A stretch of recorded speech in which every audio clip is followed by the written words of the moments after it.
Hello and welcome back to the Bad Movie Buff podcast with me, Niall Brady. So we're on season 6, episode 3 here. So a bit of a different episode in store for you this week. I'm joined by Belfast-based comedian Luke McGibbon. I'm saying a bit of a different episode in store, joined by another Belfast-based comedian.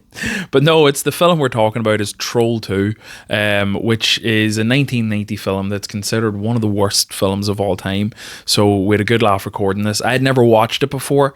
Years ago, I'd seen a documentary about it called Best Worst Movie, which I advise everyone watches because it's kind of like almost like a companion piece, and it's like basically about the subculture that spawned from this movie being so bad because it is such a cult following.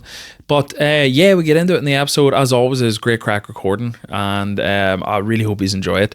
So fucking good luck and thanks for listening.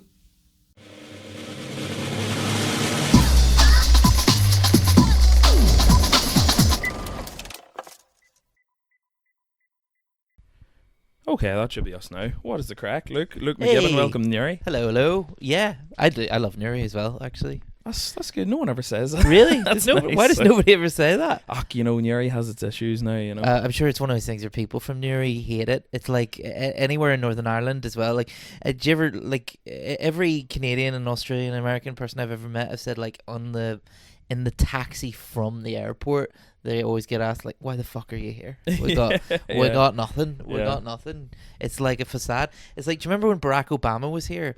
And this was like 2012 or something. He was still president, but he did a little visit. And there's this bit in Shaftesbury Square that was just banners for like a decade, and that was because there was just ruined buildings behind them. But they stuck a couple banners over them for Obama, and like they just the North stayed Korea there. thing. Yeah. Everything's slowly burning down behind it. Yeah, people starving. It is just shoved into an alleyway. I do have a weird relationship with Nuri where, like, on this podcast, you'd swear I'm being paid by Town Hall to market the place because that's all I ever talk about is, first time in Newry, and all, but I hate living here. Like, there's nothing to do. But if anyone not from here was ever to badmouth it, I'd be like, what the fuck? Stay the fuck. It's like, do you know what it is? It's your little brother. Yeah. It's like, he may be a little fucker, but he's my little fucker. Do you know what I mean? Yeah. It's like when Kit Harington talked shit about Belfast, he's like, there's nothing to do. And he's like, Yeah. and everyone's like, well, you're right, but also eat shit, you little fucking midget. Yeah. I remember that. Was it like some American talk show he said it, wasn't it? It was, yeah. Safe over there, weren't you, you fucking long-haired cunt? Why am I talking to the camera like he's listening? He actually is a massive fan. Oh, Yeah. shit, Harrington. More like... I actually met him Harrington? about 2 weeks before that Oh, interview fuck, went did out. you? No, and you were like, oh, this seems like a nice guy. Yeah. He was laughing into his fucking cloak then. Yeah. The wee twerp. He's like some wee smelly Newry bastard come up to me. Yeah. But he actually was lovely. Yeah. I'm sure he is. He seems Yeah. like a nice enough bloke. I suppose he'd have to be. Yeah. I don't know what that means, but he'd have to be to survive working here. I don't know. We're pretty nice people. I'd say There is so. stuff to do. There's always stuff to do. Yeah. And, in Belfast, I mean, I don't know. You know Newry better than I do. Yeah. It always looks semi-jumping when I go through. Did you? I only realised about half an hour before you arrived that the Christmas lights are being turned on tonight. I saw him. So I was like, They look great. yeah, I was kind of worried that maybe because sometimes the parking, like, because we're pretty much in the centre of town here, Aye. the parking can be taken up out there, and I was like, oh fuck, and then I was like, it's too Nah. late to warn him now. Like, No, it was alright. It's just, you just park next to like an abandoned Montessori school. Is it abandoned or just? It's just night. Actually, that's what it is. It's just closed. no, it's it is. night. It is abandoned. Oh, it is. Yeah, it literally is. I don't know. Is Montessori like Steiner stuff where the kids sort of do what they want? I don't know. It's definitely something to do with kids. That's as far as Well, my that's true. knowledge Yeah, it'd be goes. weird if it was adults. Yeah. Like, actually, yeah. Just teach adults how to count to Adult 10 or whatever. daycare, like Yeah. I know a Um, couple people went to Steiner school and they always say they hated it, and it's like, that sounds class though. It's like one of those like learning ethos things where they go, kids don't need boundaries, so you let them learn what they like to learn, Yeah. and then they're 30 and they're like, I can't count past 20. and, Yeah. and I'm fucked. Yeah. Do you know what I mean? Have you had Sarah J. Davidson on? No. She'll tell you about it. She went to a Steiner school and she hated it. Yeah, fair Yeah. enough. No, I never even heard that term before. Like, that's assuming what Montessori falls under the umbrella I'm assuming of, is it's it? similar just because it's got, when a school has a brand name, you know what I mean, before it, it Oh, usually yeah. means it's like hippy dippy, you know what I mean, sort of. Okay. And maybe that's for the better for some, I don't know. Yeah. Maybe have you got Patreon? No, Okay. Have you got? But you got listeners. I Maybe hope so. if any. Yeah, there's a few rattling about in there. Like, But if someone's listening who's been to a Montessori school, give us a comment. Ignore let the us know. film. Yeah, Ignore the let us know the crack. But, Yeah. So like you're saying, you love Newry. Like you come here often, do you? No, I'm not trying often. to flirt No, with you here. Like, come here. what's a Belfast man like you doing in a place like this? No, I don't come here very often, but I just always like it. It's just got. Do you know what it is? It's got all these nice views coming in. Got that big aqueduct looking thing in the outside. 18 arches. Is that what it is? Is that what Yeah. it's called? Well, it's called Craigmore Aqueduct or Viaduct. What's one? One of the those. ducts. One of the anyway. ducts, One of the but big Ds. us locals call it 18 arches. Oh, right. Yeah, It's weird because they don't really like put that on anything. It feels like that should be a big tourist it thing. is. It is so nice. Denzi's obsessed with it weirdly. Oh yeah. He always talk. I heard him talking about it in a podcast once, and then when he came on this one, he is like, "Here, did you ever go to that 18 arches thing?" Yeah. And I was like, "Yeah." So every so often, I'll just send him like a picture of it, and he'd be like, "Oh, unreal, Fucking class. 3 a.m. yeah." Scene. 3 a.m. Heart react. That's it. Yeah. But yeah, like it's okay. Friar Tuck's is the highlight of it, which is why I'm always talking about it. Like, I quite like Friar Tuck's, but it's not really. It's not my favorite thing here. Do you know what? I'm basing that on a bad Friar Tuck's I had once in Dungannon. yeah. And suddenly I was Did like, they have oh, one in Friar- Dungannon? Pretty sure. No, Banbridge. Banbridge, One yeah. of the. Sorry, no, they wouldn't. No, sure. not I in know all Dungannon. the branches like Like, the back of my hand. Dungannon's more Protestant, isn't it, as well? I don't know. I feel like Protestants wouldn't tolerate a friar. Actually, It's too close to the. I don't think that's why. I don't think that's why. There's no Friar Tucks in the west of the band, but I assume. No, there's one in Lurgan, so I'm talking about my absolute ass There's no here. Friar Tucks in Lurgan, no. There's a lot of this podcast a dream I had. It's just a lot of just stuff. Well, I tell you what's weird. Growing up in Newry, I remember when I watched Robin Hood for the first time. I was like, that man's named after a chippy. Like, no joke. I was like, he has the same name as that chippy. Like, Nice. so to me, it was a chippy before it was a character, Right, or right. a merry man, as they say. Were you Like, expecting like the other characters to be called like Mr. Daisy Hill? You know? yeah. But actually, there was a post I meant to ask you. You took like an Instagram video of like, was there like a pine marten or something running through Newry bus depot one day? It was a mink. A mink, that's And what it was. Apparently, it's known because there were other people in the bus told me.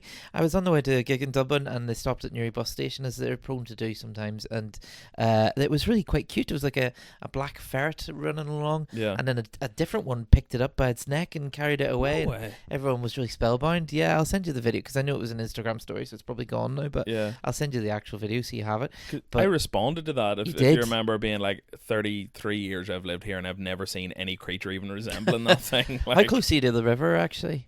stone's throw. Oh fuck! Well then, Yeah. yeah, you've no excuse. I Yeah. thought maybe I was gonna let you off the mink hook and say but apparently it's like people in the bus were like, yeah, it's a staple of the city. Sweet. Yeah. First I've heard of it. Yeah. And I imported the tourist board apparently. Like, but here, we'll get into it real quick. So Woo. we're here to talk about 1990s Troll 2. Now, there's a lot to get into this, not only in the introduction of it, but in the film itself, right? So Yeah. it's considered one of the worst films of all time. Yes. Yeah. Yeah. There's to the point where there's a documentary that came out in 2009 called Best Worst Movie. Yes. Which is essentially just about the fan base of this film. Yeah. Because it is lauded as so bad it's good in It's a way. a cult isn't that the word? A big cult following of people who love and respect it for its badness, similar to The Room, which I'm sure you're familiar with. Oh yeah, I think Tommy Wiseau. Yeah. Yeah. I think that's one of that's the premier bad good movie. Yeah. And whenever I was in my late teens, early 20s, I got really into just seeing shit films. So there was like those two.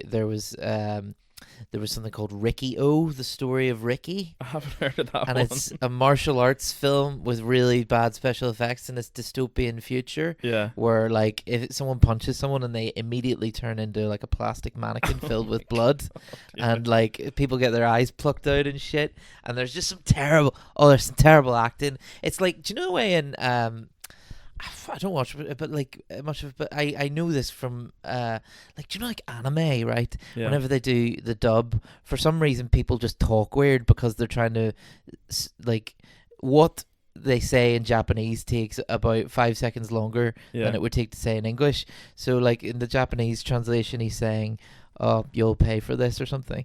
And then when they do the English dub, the guy has to last as long speaking. Yeah. So he has to go, "You'll pay for this, you stupid, mean, evil bastard. I'll never forgive you," or something. And it's like Ricky O is all like that. But anyway, sorry, that's away from a good bit away from Troll 2. But yeah, it was like I first saw Troll 2 in 2012 when I was in Spain with my girlfriend at the time, and it was horrible. But it really the trip was bad. It was like the relationship was a lot of people's relationships ends with a holiday, I think. Did you do a stand-up bit about this? No, I don't think so. No. I've got that in my head. It's but I might have mentioned it somewhere. But it was, I think, a lot of relationships. Sorry, was it Wafflers? Oh my! Yes, it was that one of your Wafflers. Yeah, it was stories? Wafflers. Yeah, that was a different one. That was the lady who's married now to someone who was in Hamas. Oh, that's what it was. But that's a different plug, a different podcast. I'll plug it while it's here. But no, yeah, this was a different relationship. That was 2014, I think. So that was the hopping, the things I hopped to and from. Yeah. But no, this relationship was just bad in a very traditional, boring way. We just grew to hate each other. But I think a lot of relationships is like, hey, we're really growing far apart and we're starting to hate each other. Like, why don't we go to Spain and lock each other in for a week? Yeah, it's like the COVID lockdown. Like it made or break so many relationships, didn't it? Like, I think so. Well, I think it was just like anything that was good was exaggerated and anything that was bad was exaggerated, because I think my relationship got better during the lockdown. Yeah. And has remained better, and I'm engaged to her now. Oh yeah, congratulations! Thank that was you very recently much. enough, wasn't it? Thank you very much. Yeah, it was about May, but it's happening in November next year, so it's Nice. like, TikTok. Yeah. But I just got married like a month ago. oh, here, congrats! Yeah. Yeah, that's a good wee ring too. I'm gonna hit you with the line everyone's gonna hit you with.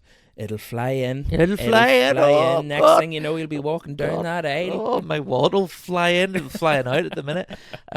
Fuck, it's a nightmare. But I know it was a really bad relationship. But there was this one moment where there was like a salamander on a wall. Yeah. And there was a gecko. It was. Is this a metaphor for something? But no, yeah, it became a metaphor for something because it died.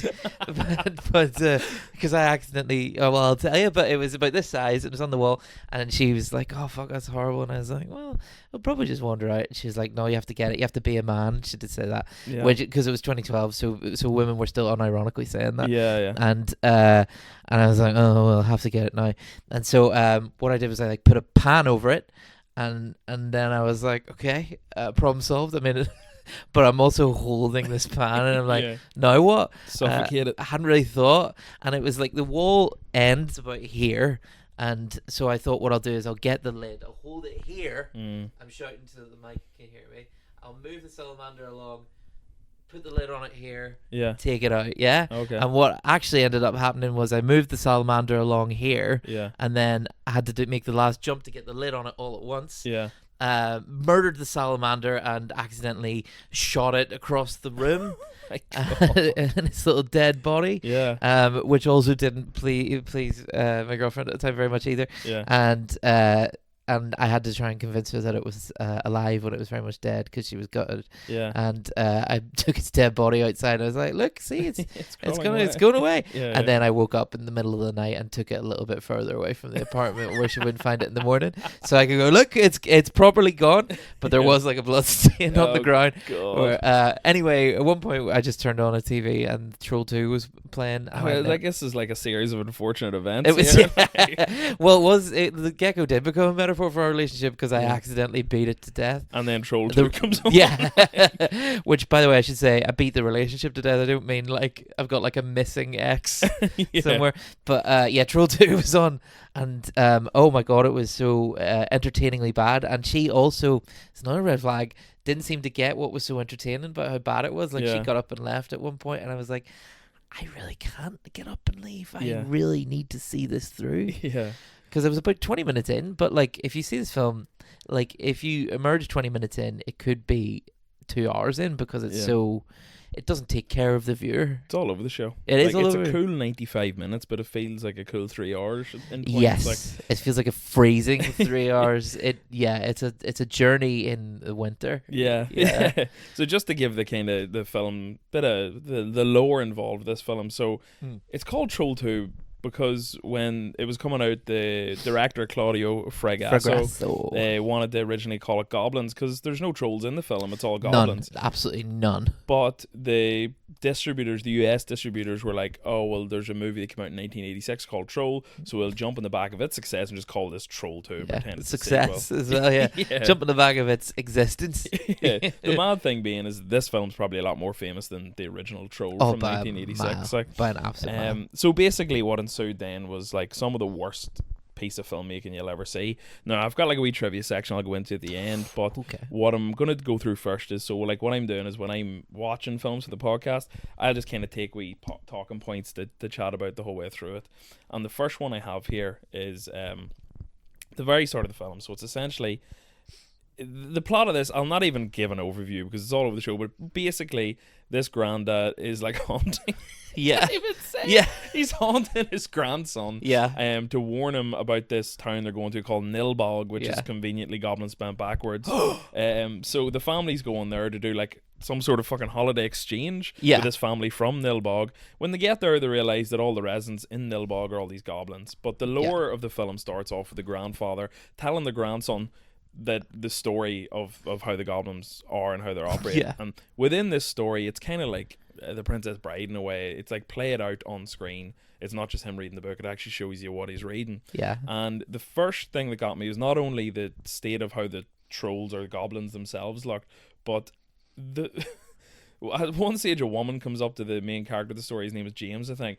It is, or no, Peter, was it? Yeah. And how shit her freckles were was the first thing that got me. I was like, okay, no, this is really bad because it looks like someone splattered cow shite in her face.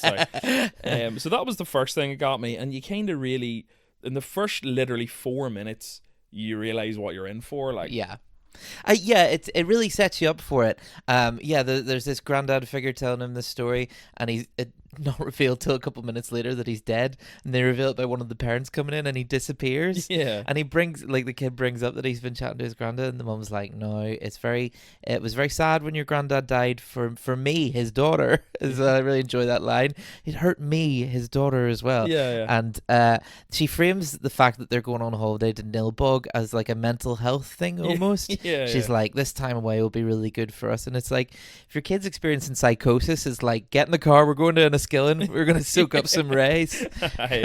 You'll feel much better. But like, it's and he sort of appears throughout as this benevolent figure, but like the sort of nature of the afterlife shown by the film's pretty flexible. Doesn't make any sense. Like he appears in a mirror. Like what I had in my notes here is he appears in the mirror like fucking Zordon from the Power Rangers at one stage, like, which caught me so off guard. But as you said, there's no rules to this like being of the afterlife, because first he's just telling the story, then he's floating in a mirror, and at one stage then he's got a fucking petrol bomb, and he's got physical form in which he can hold and throw petrol bombs. Like, makes absolutely no sense. There's a lightning bolt, I think, as well, cast at some point.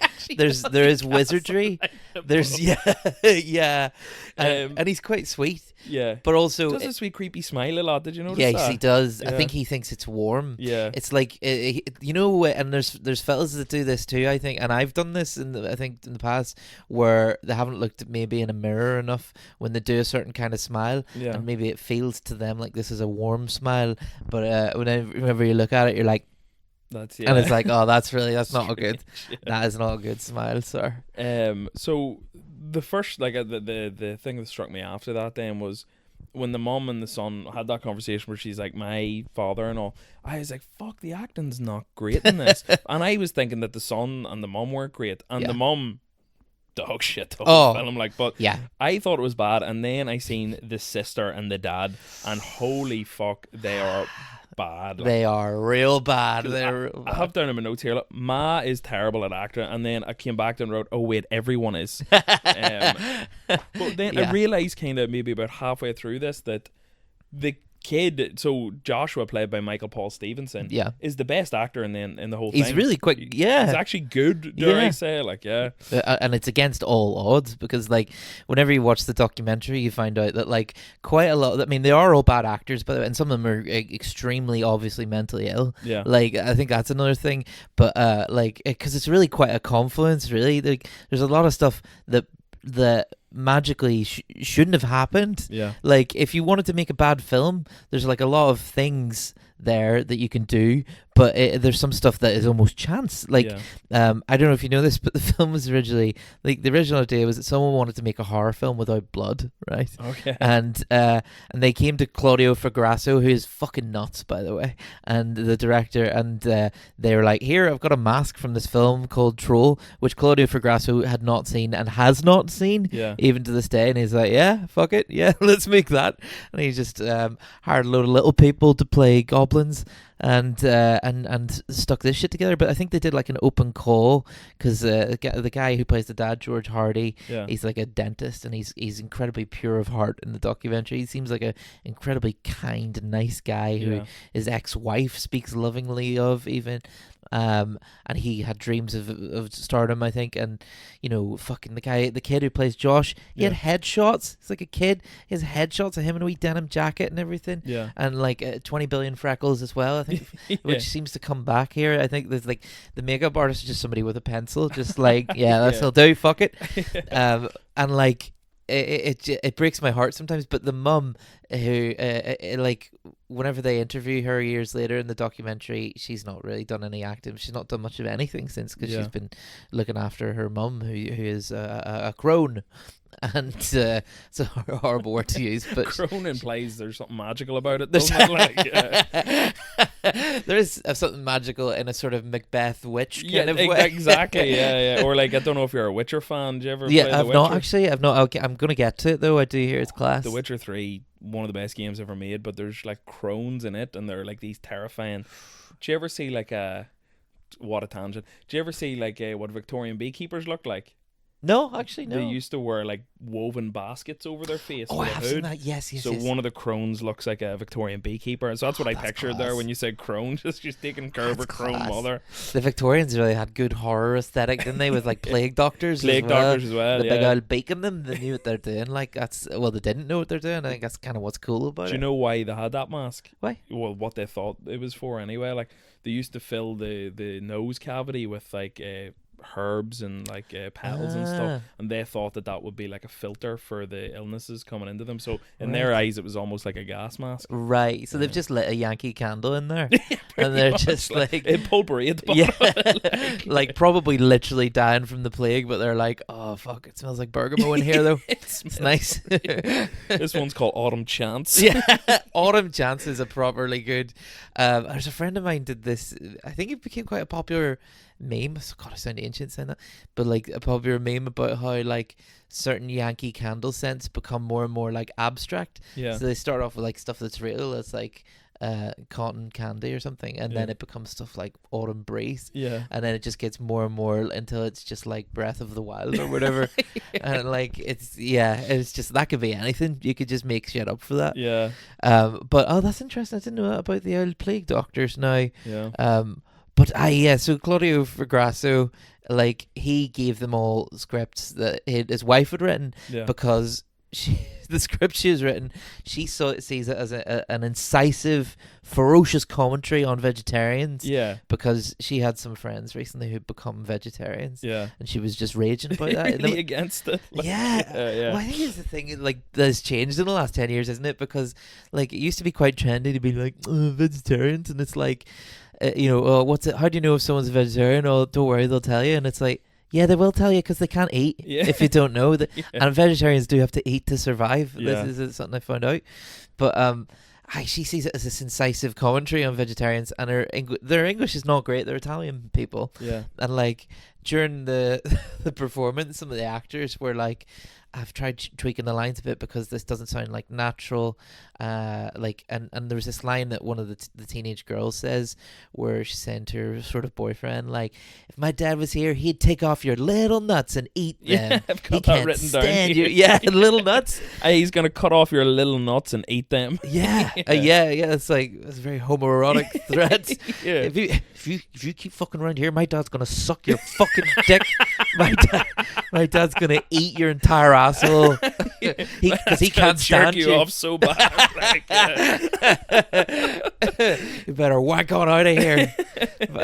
That's actually great. So Yeah. what I was reading today, the reason for those kind of mistranslations was the Claudio and his wife were fully Italian, didn't take a word English, wrote the entire script in Italian and then just got a translator translate it. So a lot of it was lost in translation, but the actors kind of approached him just as you said and were like, can we like kind of ad-lib some of this because it doesn't really, and he pretty much told them where to go. Like, No. Yeah. There's like this line where someone said to him apparently like, this isn't really what an American teenager would say, so we've rewritten it like this, and he goes, I know how American teenagers speak. And it's like, how do you know what you fucking you live in Rome, mate? Yeah, like you've done about, he's one of those guys who does like 3 films a year that no one's heard of. Yeah, and I just think that's such an interesting life, isn't it? Yeah, like because it's weird being a successful unsuccessful filmmaker, you know.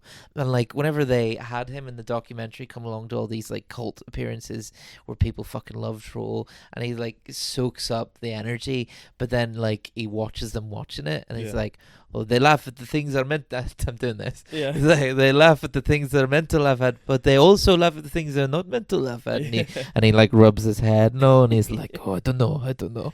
And he's clearly a bit fuming, and like some of the actors are like, we filmed this for like 6 hours and you cut my line. And he goes, because you're a bad actor. And he's like still mad. Yeah. And it's like fucking George Hardy, the dentist guy playing the dad, he like jokingly get him to reenact some scenes with Claudio. Yeah. And Claudio's like, no, you shit. And he said, you were dog, you are still dog. And it's like, that is so, like, you are a fucking cartoon character of a director. Like, it must be like a trend with these kind of, like when you think of like Tommy Wiseau. Yeah, he takes his work incredibly seriously. And then there was, what did you call that movie? Was it called Birdemic or something?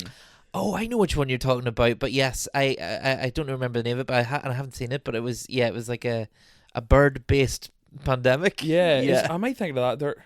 I always get it confused. Do you ever watch Schitt's Creek? Yeah. Do you remember within the universe of Schitt's Creek, Moira Rose was in like Birdemic or something? Yes, yeah. So I'm trying to think, is the one she in Birdemic or something else? But the director of it takes his kind of stuff very seriously as well. Yeah. And I think these films don't work as being bad cult films if the person doesn't take themselves that seriously. There has to be some sort of sincerity behind it for it to be bad. Does that make sense? Like, yes, I think so. But you also have to be able to see through it too. Yeah. Because it's like, as with The Room and Troll 2, once it started getting fame as a bad film that's fun, like they pivoted and started marketing it as like The Room was marketed as a black comedy after a while. And it's like, but you have to be able to see, like, it has to be so transparently an attempt at covering up the shame. Yeah. Well, it was tearing him apart, Lisa. It was that is great. No, that was well placed.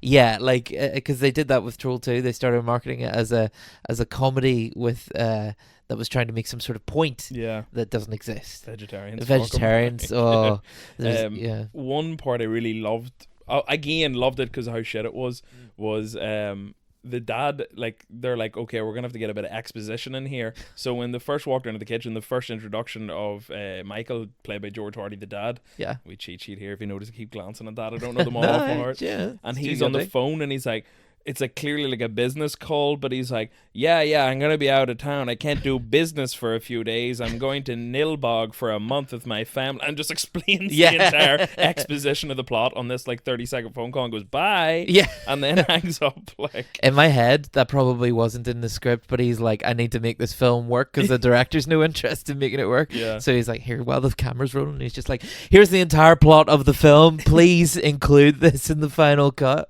Good God. Yeah, and that there was another magic power that the grandfather had that we haven't talked about yet. Yeah, what? Fucking Kronos himself, the ability to freeze time. Yeah, it's like this really, like, this film doesn't need to happen. Really, quite a lot. There's quite a lot of ways in which Magic Granddad could have solved a lot of things here. Yeah. But then the weird solution to the problem was Joshua, the wee kid, just being like, I'm just going to piss all over the food here. Yeah. So for anyone, sorry to briefly interrupt you there, for anyone that hasn't watched Troll 2, and you're listening to this is probably the one episode I've ever recorded this where I advise probably do watch it, but you probably don't need to watch it, like. Yeah. But in the lore of the film, what the goblins do is they feed you this green food, and it comes in many varieties. It can be icing on a donut, it could be in a sandwich, but when you eat that, it turns you into half plant, half human, and that you become their food. So the whole time in this film, the whole movie is an allegory and don't eat their food. So when they first walk into this house that they're welcomed into, southern hospitality as the dad calls it, it's all green stuff, and the granddad turns up, freezes time, tells Joshua, the wee kid, don't let them eat that. So his solution is he freezes time. The kid pisses all over the food. Like, sorry, continue. It's what we no, say not there. at all. I mean, because there's like a weird, gross sort of sexual overtone to quite a lot of the stuff they make that kid do in the film. Yeah. Because there's like this weird. Do you ever watch something and you go, I think this is someone's fetish? Like, there was. My missus used to work for like BBC complaints department, and she used to get like complaints from people who were clearly like foot fetishists, talking about like a presenter's shoes in a certain way, but it was like a cloaked way, but you can sort of tell, like, and it's like there's a bit where like the kid gets pushed over by the dad, and he goes, "What are you gonna do to me, daddy?" And it's like, it was gross. And then like whenever he's about to piss, they build up to it in this way where like the camera starts to zoom in on him, and he's like, "I don't know what I'm gonna do," and then he unzips, and then it cuts to the next scene where they're getting rid of all the pissy food. Yeah. And it's like, this feels like someone wanted this. I know exactly what you mean. And the fucking bit where after he pisses in the food and the dad takes him upstairs and the man's like, don't hit him. Yeah.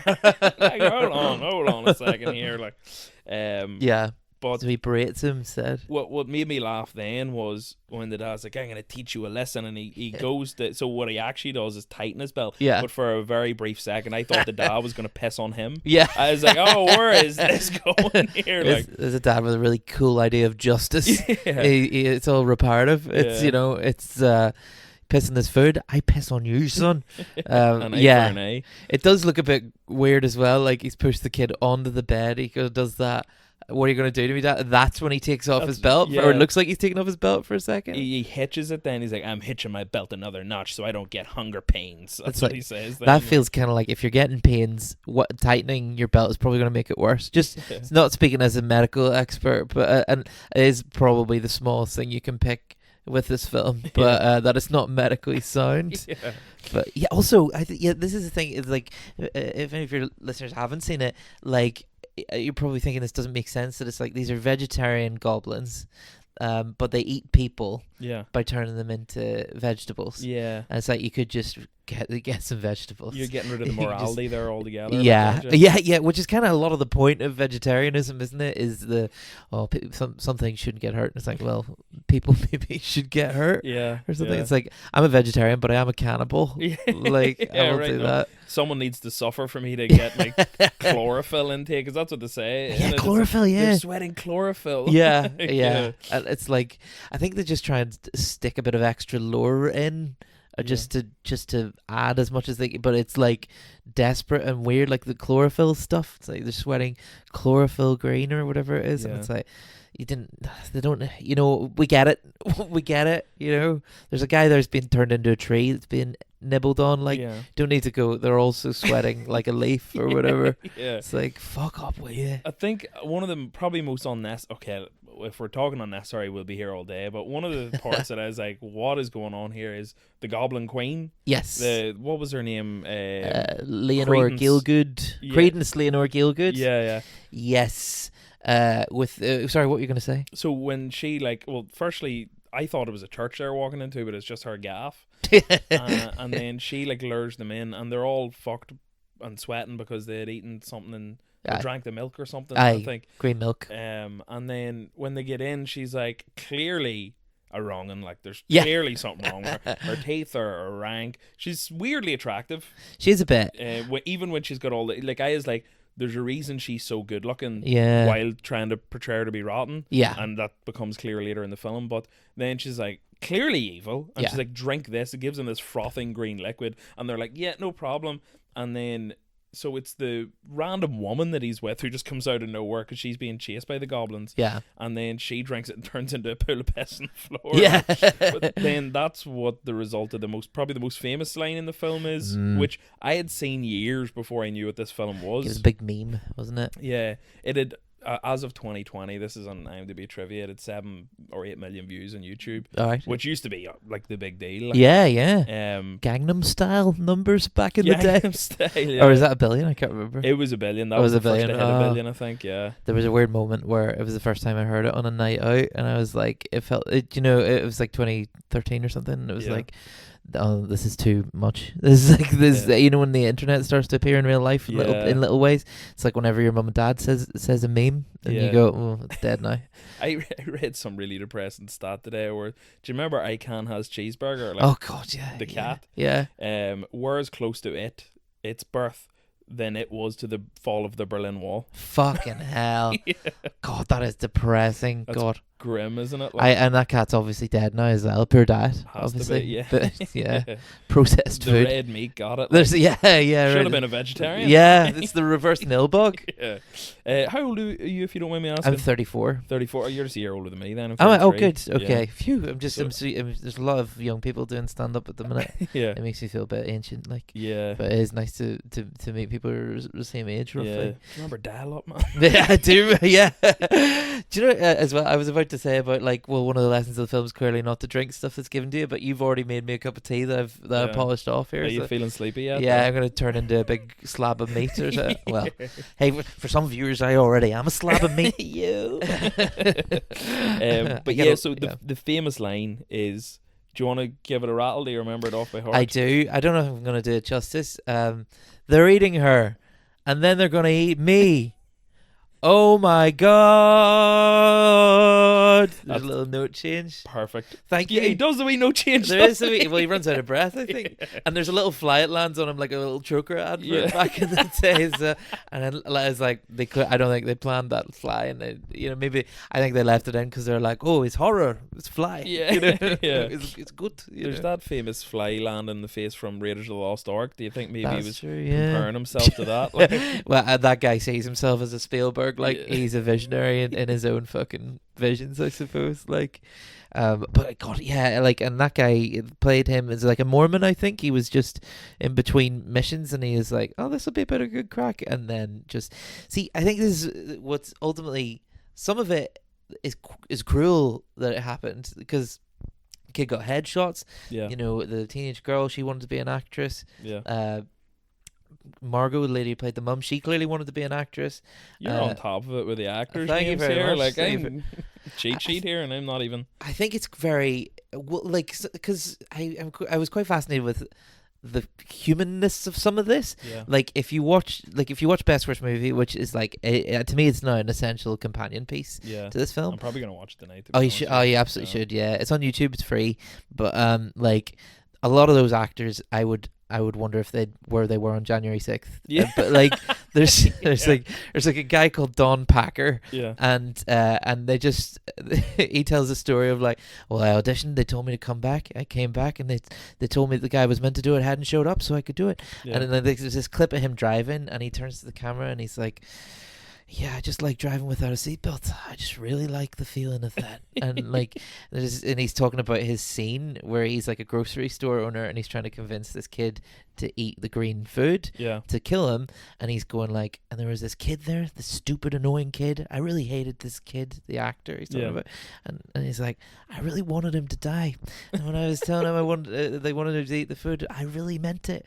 And it goes to show that like commitment doesn't necessarily make for good acting, because like it's not good acting even though he genuinely wanted to kill the kid. But what a weird thing to say in a documentary about a film, like, I wanted to murder this kid.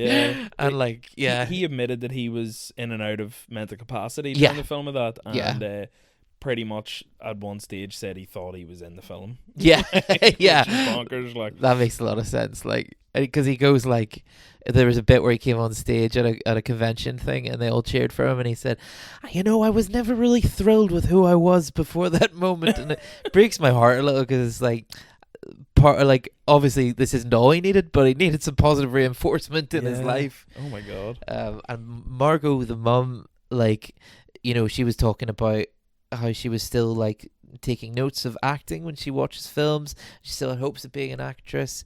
And and she said, this film, she said about Troll 2, she said, like, obviously it gets laughed at because, everything now is all explosions and car chases, but if you put Troll 2 against films like Casablanca, it fits because it's about people and what they're experiencing. It's like, oh God, God love you.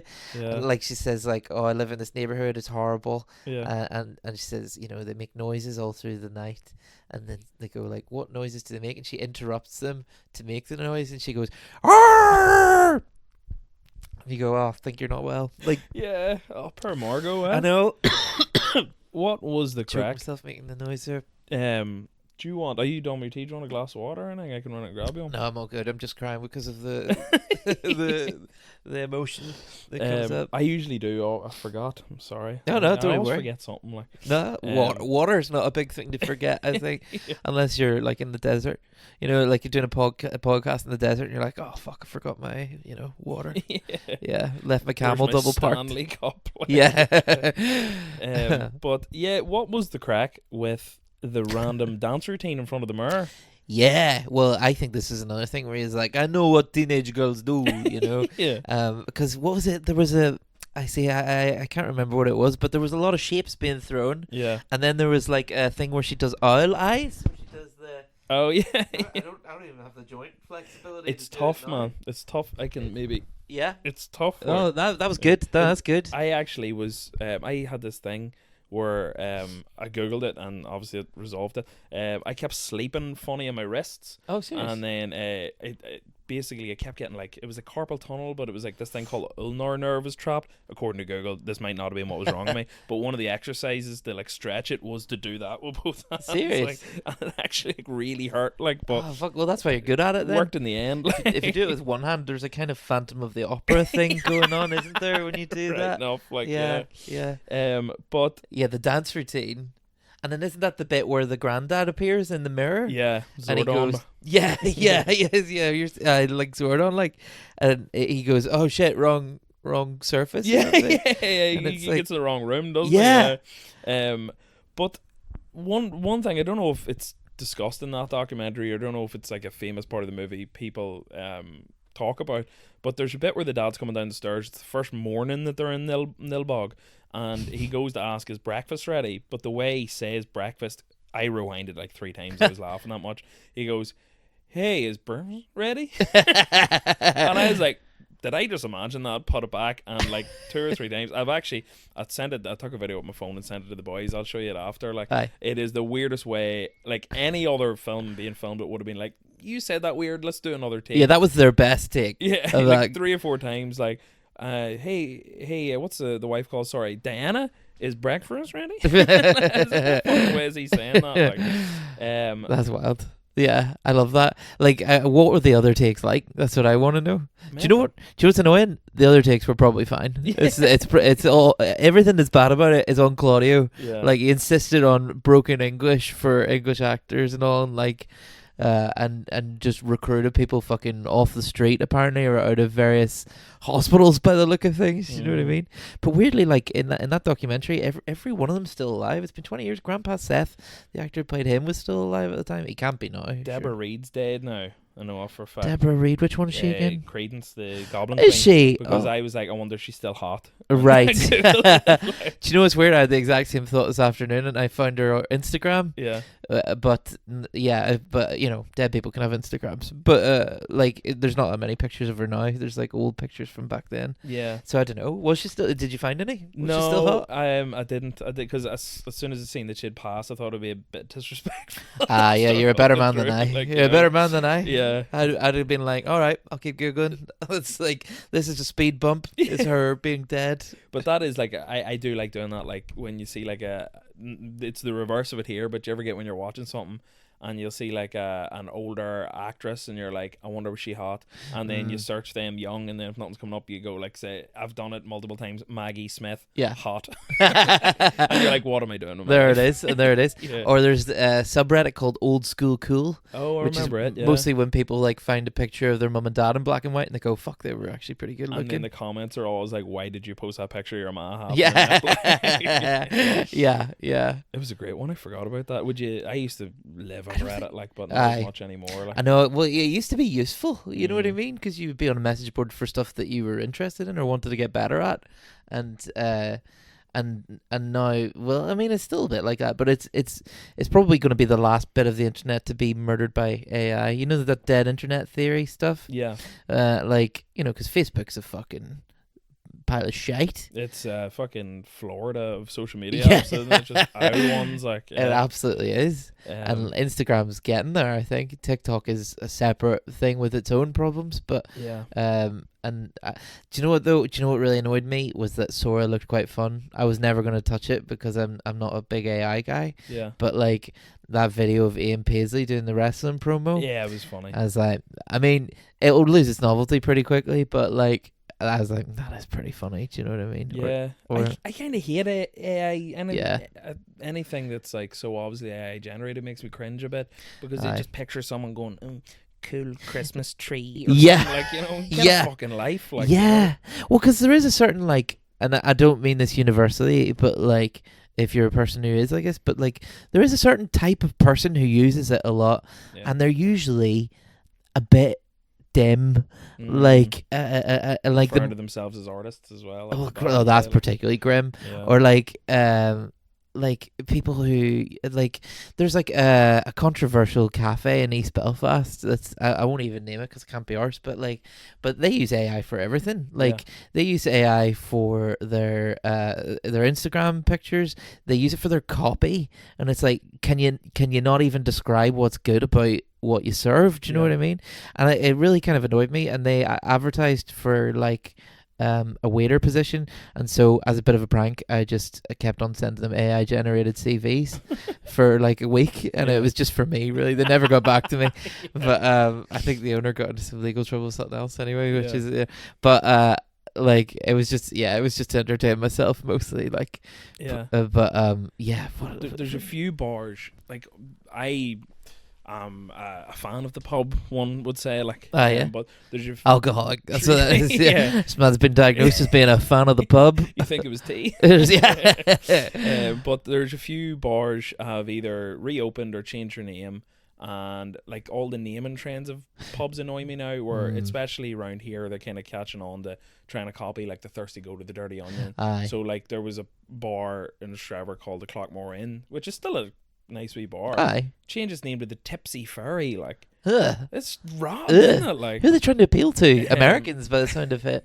Like, that is the sort of place that American would go, wow, this seems really authentic Irish, and then they like go in and order a Coors Light for some reason. Or there's like a few pubs reopening the Point, which they're all still good pubs, like, but there's a pub reopening the Point there.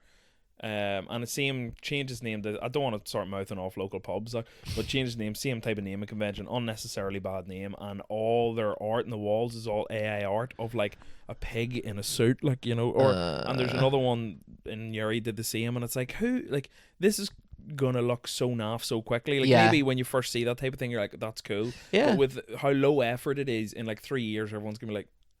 I think people are getting an eye for it, and then it immediately just loses all value. Like, I see the appeal to people who want to get a professional looking thing done without having to break the bank, and I think, you know, for like a certain kind of indie artist of whatever genre you're in, like, you know, there might be some appeal to that, but you know, it's quickly becoming like you know, an NFT. It's just, it's, you look at it and you're like, this is nothing.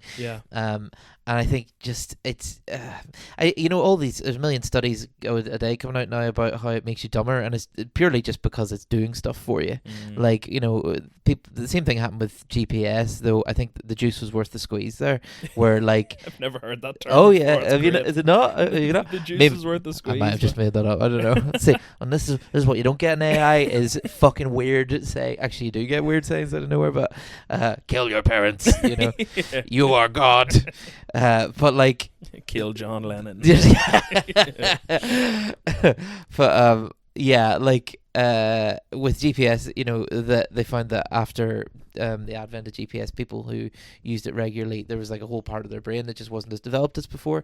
Again, I think that's worth it to be able to, but this is not worth it. I think, you know, Yeah. and it's like it does make you dumber simply because you're not using your brain as much. You're outsourcing your brain's stuff to it, and it's, you know, I mean, it just there's like creative people I know using it, and it's like you should be you're like, even if you're just using it to come up with a description for your show or whatever it is, Yeah. it's like, if first of all, if you can't describe what's worth saying about you yourself, why should people come and see you?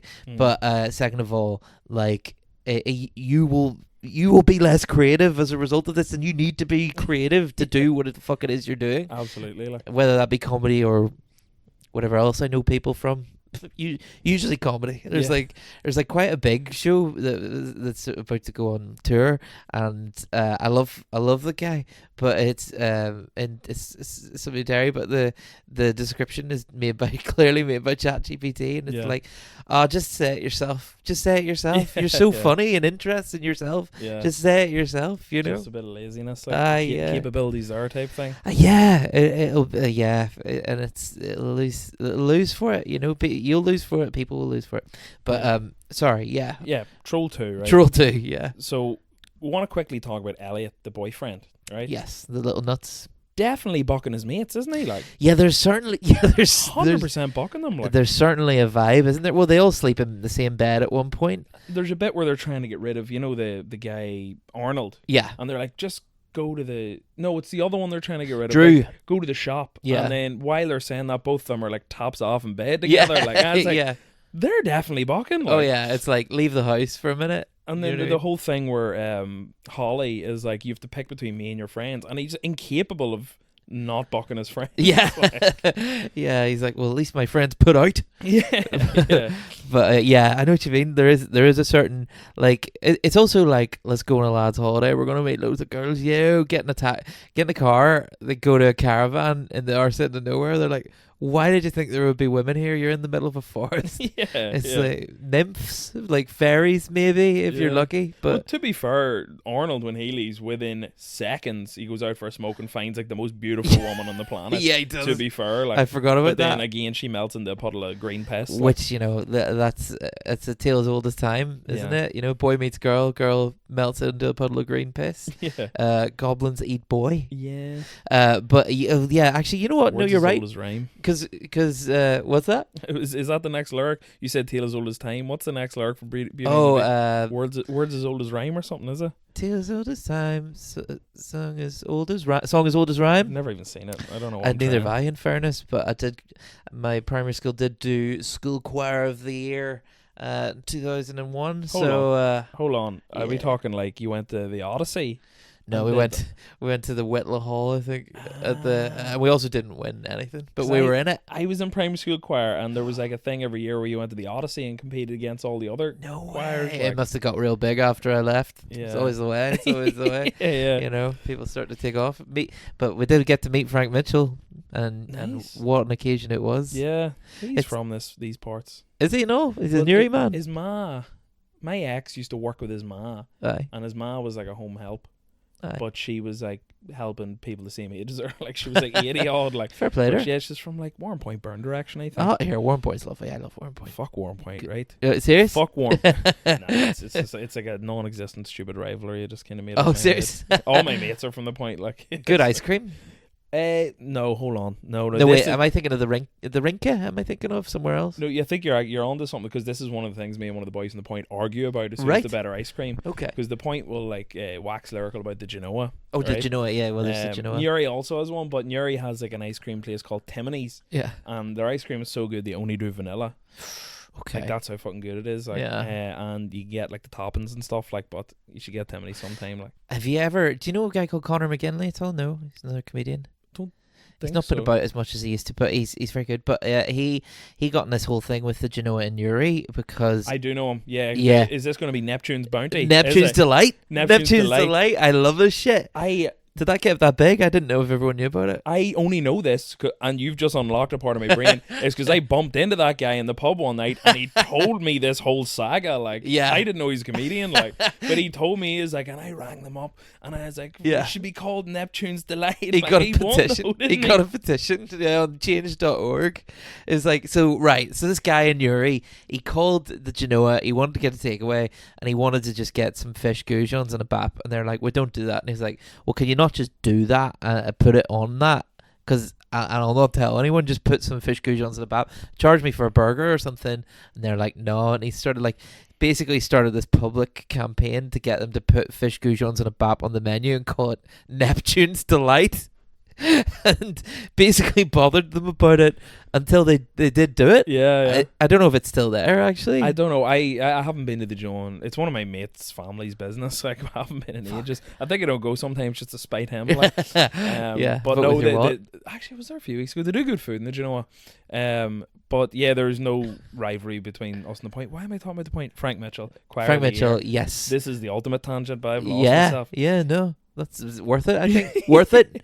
Just to jump briefly back into this, right? So the rest of my notes here are just me exclaiming out loud questions, if you know what I mean. Yeah. So the first See if one I can answer that them. kind of took me aback. We're usually go for about just over an hour here. Do you have anywhere to be or anything? No, Just in it's case? all good. All good. So the first one that Got a couple minutes as well. took me back was the Granda says, like, you have to find the magic stone, and I went, magic stone? Like, did I fucking miss something here? Nah. And then one of the goblins in human form is like, we have to send your Granda back to hell. Yeah. And I was like, back to hell? What the fuck? Like, Yeah. and then I think it's like, oh, the goblins were lying to you. I'm not really in hell. And it's like, I know, because you're standing there with a fucking axe and a petrol bomb. Like, you're in the mirror 2 seconds Yeah. ago. Like, so then the one after that was, did he just fucking fire lightning out of his hands? Yeah, he did. He did. Well, see, yeah, the afterlife is a pretty flexible idea in this film, isn't it? Because it seems to be you can only appear in mirrors, and then it's like, actually, I'll just sort of show up. And then it's like, oh, well, I can show up if you do a seance. And it's like, I brought you a petrol bomb from heaven, I guess. Yeah. Maybe he's in like a sort of paramilitary heaven. It's heaven. like when people in the Ra die, that's where they go. It's South like, Armagh. there's Yeah. all dogs go to heaven. All I'm trying to think of a paramilitary acronym that sounds like dogs. All touts. Well, we know where touts go. Yeah. We know where touts go. We don't know where they go. What's the problem? That's Yeah. All touts go to a field in Mayo. That's a more depressing film. Yeah, he shows up with a petrol bomb and an axe when the goblins are surrounding their house. Yeah. I think, and then there was like some fight scenes in the house with the dad punching goblins. Does a goblin get his arm cut off at one point? At one stage, yeah, but then it turns out that's the Goblin Queen, because the Goblin gets his hand cut off, teleports away or something, or goes through a portal or something, then comes back, and then the Goblin Queen doesn't have a hand. Yes. And then she approaches the magic stone and comes out hot. Yeah, she does. Like, yeah, that's her whole thing. And then not only does she come out hot, but she comes out with suspenders on. So the magic stone, obviously, it's got taste. It's got knew needs. what it was at, like, The Stonehenge, which actually brings me back to my next, like, and you can actually see I wrote this one down in all caps.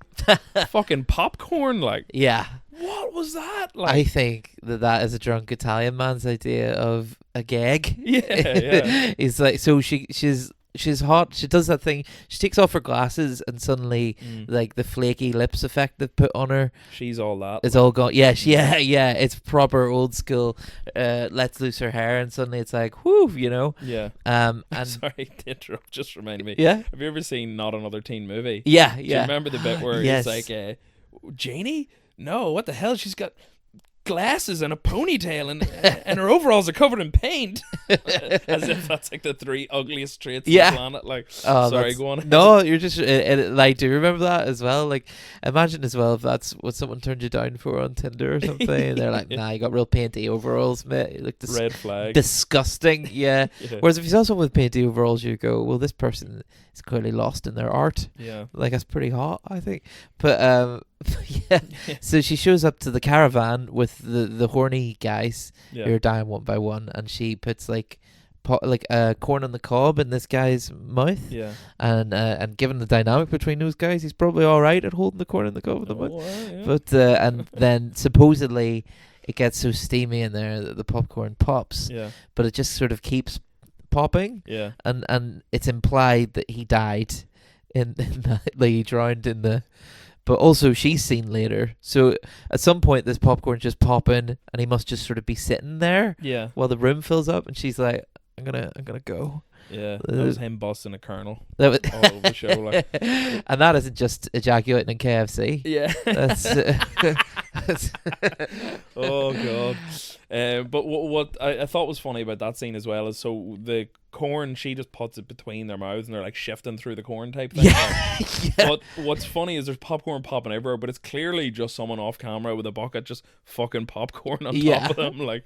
And then by the end, never of that, seen again after that. That guy's never seen again. Like the guy. he's So it's implied he's dead. Yeah, he's covered in popcorn. You see a few kernels in his mouth, and he says something.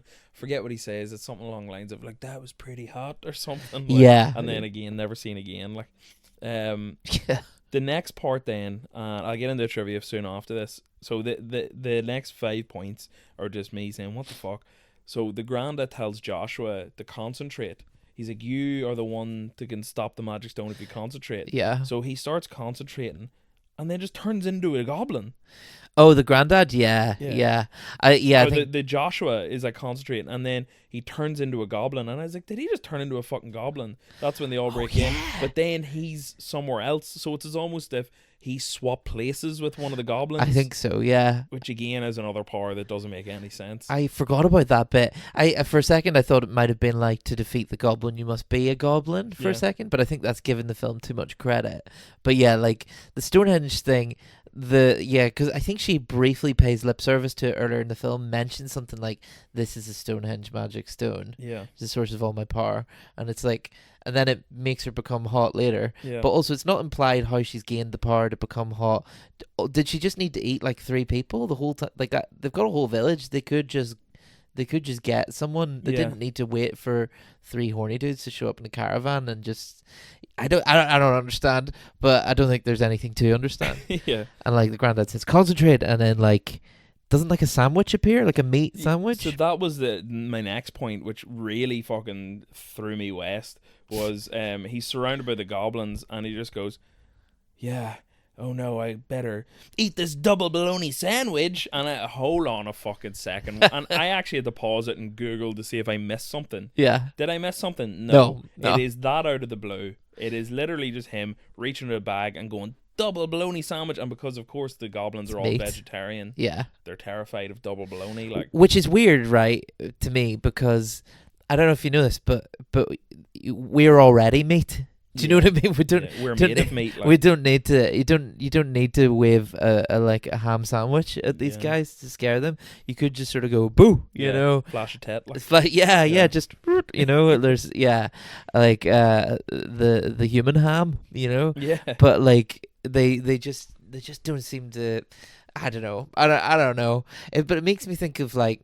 So there's a comedian. I probably won't want me mentioning his name. He's very good, but he has a fear of crisps, and he's not like a famous guy. He's just like a comedian, but he's got a fear of crisps, and it's completely, I don't know what it's from. But there was once he was doing this roast battle with this other comedian, and I said to the other comedian like, "Oh, he's scared of crisps, so maybe there's something funny you could say about that." And the other guy went, "Okay, right," and he was like stroking his chin. I was like, "Great."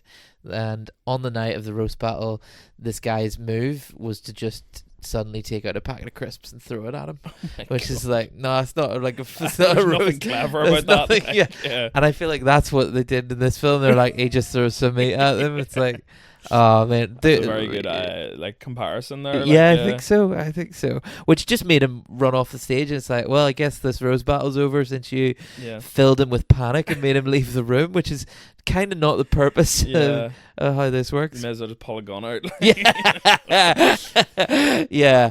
Hey, I hear you hate being hit over the head with a baseball bat. Take that. God, I hate when that happens. Yeah, Boom, it's roasted. a phobia of mine. Like, Yeah, classic Um, fear. That's actually how Batman became. But yeah, so the very last point before we get into the trivia, we've actually covered most of the trivia anyway. I've covered all my notes as well. See, the Academic. yeah, Got a that's sticky note. nice. Like I like the wee notepad you brought with you. Yeah, I mean, some of it is also a shopping list and Ah. some acts I need to book. What shopping you got on there? Nice. No, sorry, it was actually chores. It was we get HelloFresh. I need to pull that in. I need to do the dishes. Hoover, What's it like? bins. What's it like these days? HelloFresh. Not always amazing, but Yeah. usually pretty good. I think what I like about it is just not. I don't mean to be doing an impromptu sponsorship Yeah. deal with you, but like Not what- having to think about what. yes, not having to think about it. And we only have it for about 3 days a week, but that's it does the job. Put some coins away. Had some coins lying about. Nice. I've put them in a jar. Are they just currency? Like, are you collecting these bad boys? Like, No, sorry, it was euros because I did a gig down south last week, so I need to put them in my euro jar. nice. But then I don't know what this is for, but I've just wrote piss. does say piss here. Yeah. Oh no, there's a sketch that I'm doing that involves piss. Oh yeah, pissing over a big table of food and then getting punished for it, but in the weirdest possible way. But if someone found it, they might think that I need to remind myself to piss, which I think is quite fun. It's all that AI you're using. Yes, Your yeah. brain's just not fucking functioning anymore. Like. ChatGPT, can you piss for me? Chat GP. Nah. You do it yourself in your head. It's there. It's there. Grok cock? No, sorry. So the twist at the end, which is actually quite sad, is when the mom gets eaten at the end. Yeah. But her big green titties on show, which was weird. Well, I mean, it can't be a real. That was clearly a mannequin. So, but it is weird to suddenly go, here's a human breast after a film that's relatively PG. All of a sudden, just to go last minute titty, Yeah. And the troll also speaks for the first time because they can't make the mouth move on them very well, so they don't speak in troll form or goblin form. What does he say again? Want some?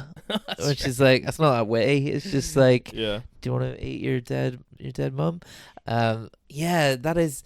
But you know what I love is when they interview her, the actress that plays her in the film, and she's talking about how it's actually a good film. Yeah. And she says to like the guy who played the kid, he's like, when you're screaming at the end, I really, really believe that you'd lost your mother. And it's like, oh, that makes me like, it's a really nice thing to say, but it also makes me really sad at the same time. It's such a bittersweet thing to hear this.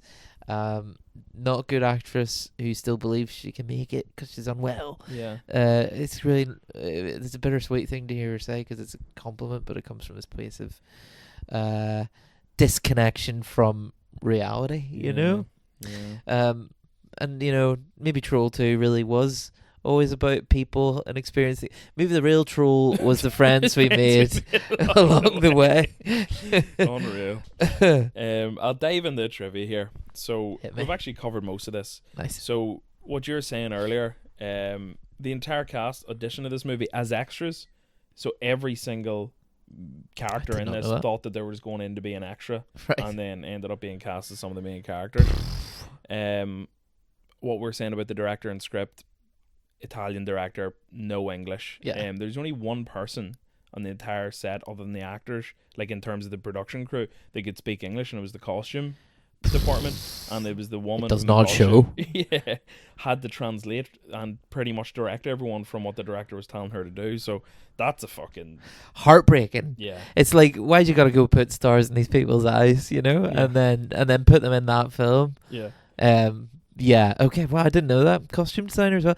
I mean, those costumes weren't great. Like, no. But I suppose there was like even she was shit at her job. Yeah. Oh no. In fairness, they were goblins. They did look like goblins, I guess. Yeah. And maybe for the budget and the time it was in, it was probably all right. I mean, there's a lot of latex masks and all. I believe those. I still. People say the politically correct term's little people. I don't know if it even is that, but I'm going to say little people. But because I think that was one of those things that people say that isn't actually true. Like I've always wondered that because I always thought it was. I don't think they want to be because of the conditions called dwarfism. Surely, yeah. But and I don't think they. I mean, I don't know many little people, but I don't think they like being called that. It feels much more patronizing. Yeah. I need to look it up. But Yeah, I don't think they were well treated. I believe the costumes were meant to be incredibly hot, and like it was like between shots they would like try and take off the mask, and they'd be like, "No, you must keep the mask on, keep the mask on." Molto bene. So the dad, George Hardy, his edition was just him screaming the line, "You can't piss on hospitality," while it was apparently to a room of 9 Italian men just smoking cigarettes, and they're like, beautiful. Because in their mind that was like something an angry American father would say. Like, imagine watching that without context, just these 9 Italian guys smoking, and it's like, "You can't piss on hospitality." It's like, what AA meeting is this that I'm walking in on? So Morgan, Utah is where the town of Nilbog was represented from in real life. Okay. In the year, this probably covered in Best Worst Movie. I can't remember. Maybe not. Might not be. 2010 or 2011 it wouldn't be then. Oh, okay. They had a Troll 2 festival. Oh, nice. Good for them. And they gave Claudio Fragrasso the keys to the city. I don't think he can be trusted to use those keys well. No, definitely not. I mean, what does that key unlock, in fairness? Yeah, just shit films. It's kind of like do you know Liam Neeson has the freedom of Ballymena? It's like the keys to the city there, but basically the freedom of Ballymena means you can run your sheep into the town whenever you want. I think it's something like that. I don't correct us in the comments. Very Shelbyville or something. It's very there's something very unusual about it. But also I feel like if Liam Neeson walked a load of sheep into the town, people would be like, I do fuck off. Don't fucking trying to get to work, mate. And you just I mean, you're a Hollywood actor. You're dating Pamela Anderson. Why are you just disturbing my commute? You know. That would be cool though. It'd be a pretty baller move of Liam Neeson to do that. Like, yeah. But it must be a meaningless title though. The Keys to the City, right? It must you can't do anything with it. No. I think you can't do any crimes and say I've got the key to the city. I guess it's just an honour, isn't it? It's I think like so. It would have to be, I'd say. It'd be weird if he did have some sort of weird like public urination privileges or something, like, you know. Does Newry have a key to the city? Does any city in Northern Ireland have the key to a city? I don't know. If you're really big in Newry, you get a statue. So we've got 2 now. Yeah. Who they got? Who they are? No. So Pat Jennings, the footballer, played for Arsenal and Spurs. Nice, good for him. Keeper, played for Northern Ireland. His statue only went up like a year or 2 ago. Oh, it's cool, actually. He had massive hands. That was his famous thing. So his handprints are in it. You can compare how big. Oh, that's cool. I barely got past his palm. Like, I have tiny hands. Wow. But I kind of look like I fix fun for rides for a living. Then Deft. The other guy, Banjo Bannon, he was the first man from Newry to climb Everest back when that was like the biggest deal in the world. Like, I think I've seen that, or no, because there was a statue in Donegal of some guy who climbed Everest as well. But I think he was like the 3rd, but it was enough for them to get.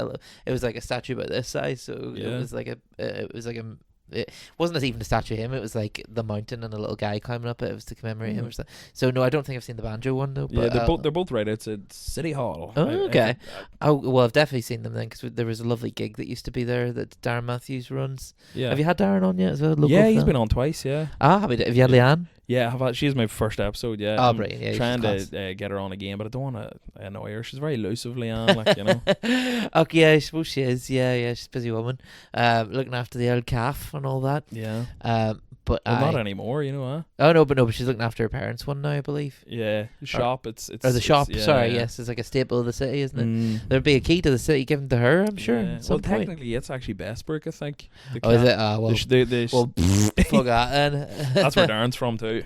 I'm technically from there as well. My granny's from there. Yeah. Yeah. My great aunt still lives there as well, and Darren knows her as well. No way. I did a gig in Camlock there a while ago, and I was afraid to tell her because anytime I've gigged Cafe Mona Brie, was it?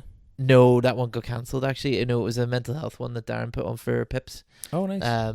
But I'd be afraid to invite her because she's too funny. She might be. I feel like, and I'm so boring at family events as well. Like, yeah. I think she would.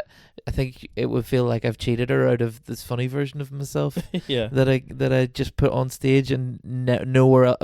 I'm deeply unfunny off stage. I'm incredibly boring. Like, you're not on stage now. That's pretty true. Funny in here. There's some lights. There's some lights that helps. I think if I can be blinded during I'm I'm all right. Yeah. I'll just have all my conversations with my eyes closed from now on. Yeah. But I support that decision. yeah. Fully. Like. Yeah. Well, just to finish off, so I always finish the podcast with 2 questions. One of them is, like, are you a big podcast listener yourself? Do you have any podcasts to recommend? Oh gosh, I really like. There's a couple called "If Books Could Kill," and that's about bad self-help books and how they've sort of been used politically to further bad agendas.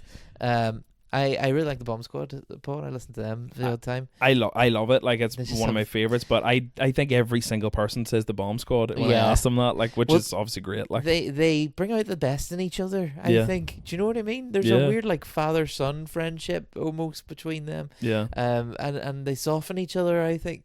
I like the odd tea with me and all that. All that stuff. I don't like all of them. I listen to, I sort of dip in and out of stuff. What's something little? Do you mind if you maybe cut around me fumbling on my phone to see what I have on at the minute? Because there's no point in plugging stuff that's already big. Do you know what I mean? Yeah. I always forget to ask people to plug their stuff as well, because usually I build up seasons and then release them like 2 months after it's recorded. Nice. But I'm very behind, so this is going to be out Monday. So if you have anything to plug, fire away. I really like Blind Boy, obviously, as well. Oh yeah, Blind Boy's great. There's a book there somewhere. I don't have much to promote at the moment other than just my TikTok and Instagram, where I do sketches and a lot of little stand-up reels and the like. Yeah. What's your Instagram? It's who is Luke McGibb, because Luke McGibbon comedy is too long, and I also don't like having comedy in the name, because I feel like it should just be apparent.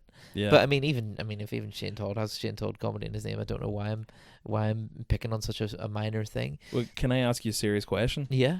Was there actually only one Malteser in that packet? There actually was one Malteser in that packet. I was like, part of me wanted to just like send it to the company, because I bet you they give you a wee voucher or something, and I was like, that feels too much work for but there was genuinely, so this is a video I put up the other day where I found a Malteser packet in a multi-pack that had one Malteser inside of it. It was outrageous. I opened it on that camera there, but I'd felt it through, you know.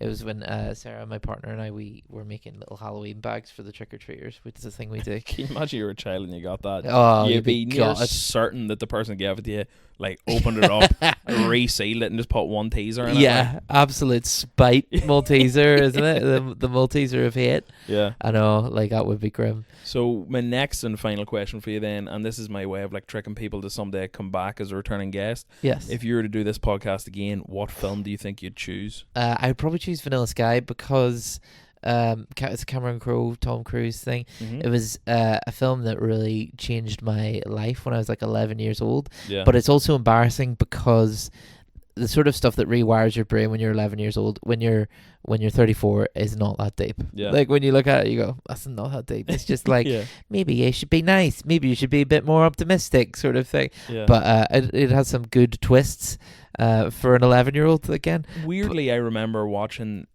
bits of it, or maybe the very end of it when I was very young, and it freaked me out. Oh yeah, it's a bit freaky. It's like about death and stuff, isn't it? Like, there is death in it, and Yeah. there's a certain Matrixy element, and there's a couple of twists. And the soundtrack is charming, but also weird. There's like REM in it. Well, a lot of music in films doesn't actually have lyrics, whereas there's like a lot of songs with lyrics in this. So I'd probably choose that. Yeah. Cool. Yeah, it was between those two, but I didn't.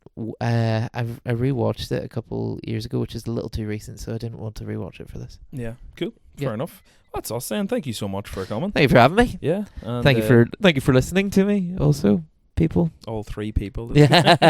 There's a podcast I did there a couple last year, I think, and they had a Patreon.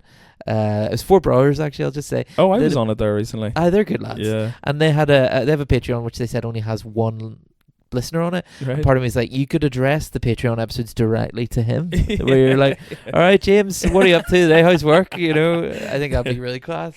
I don't think they did that though, sadly, but I think it's a great idea. Yeah. Righto, here. Thank you very much, Luke.